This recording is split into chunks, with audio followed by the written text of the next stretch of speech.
Uh-oh, Gerrit Cole. Let's talk about it up next on Fantasy Baseball Today in 5.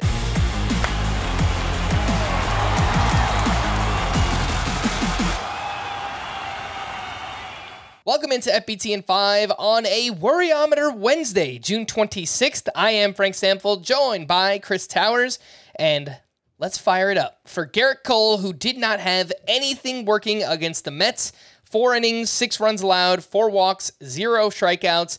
According to the New York Yankees stats on Twitter, Gerrit Cole is the first pitcher in Yankees history to allow 4+ homers, 4+ walks, and strike out no hitters in a game. Chris, where does Gerrit Cole rank on the Worryometer 1 to 10?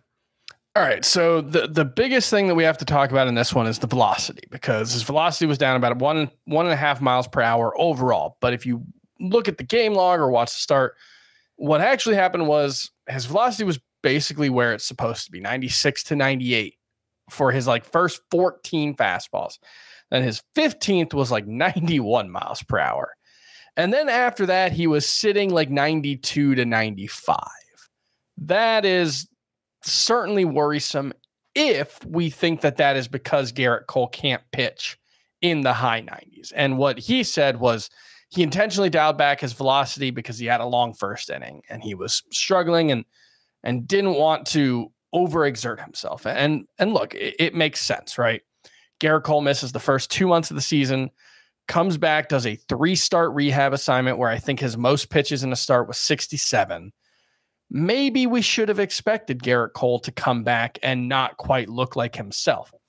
It's mid-March for Gerrit Cole on the calendar in terms of where he is relative to when he started. It's middle of spring training.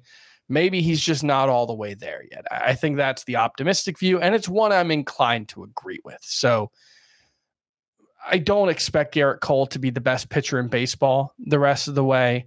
I'm certainly not ranking him like that even before this start. He's been more like an SP2 since coming back from the IL.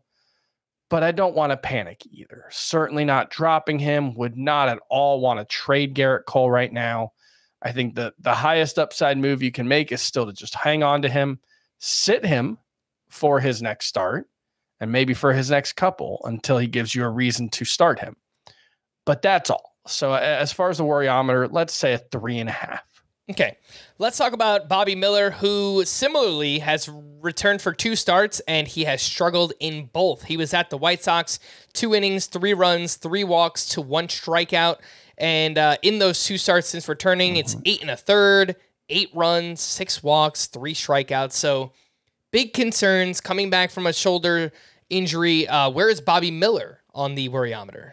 Yeah, I mean, I think the thing to keep in mind is, one, the first start was at Coors Field. You shouldn't have been starting Bobby Miller there anyway in his first game back.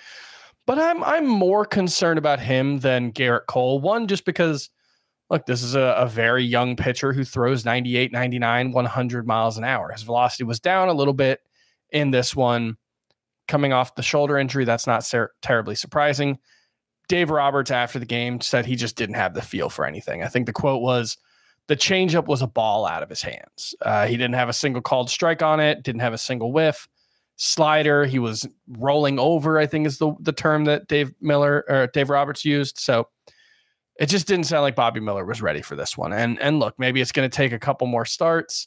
I'm a little more concerned given his youth, given his lack of experience, given the fact that Bobby Miller has felt like someone since his MLB debut who should get a lot more strikeouts than he does, and it hasn't been there for him yet. So it's just, if you were expecting the leap to acedom, I think the shoulder injury is a pretty big derailing for that and may make it so that we don't see it. But I'm not giving up on Bobby Miller either. There's too much upside here.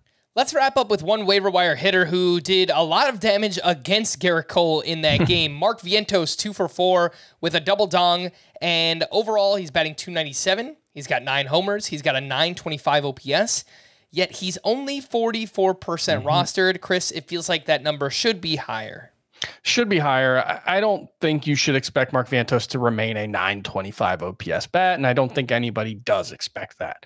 What we've seen so far, however, is a significant improvement in basically all of the plate discipline stats for him, whether it's Strikeout to walk ratio, which is significantly improved. Strikeout rate is down almost 10 percentage points from last season. But also, if you go even more granular, chasing fewer balls, swinging at more pitches inside of the strike zone, making more contact when he does swing on either pitches in or out of the strike zone.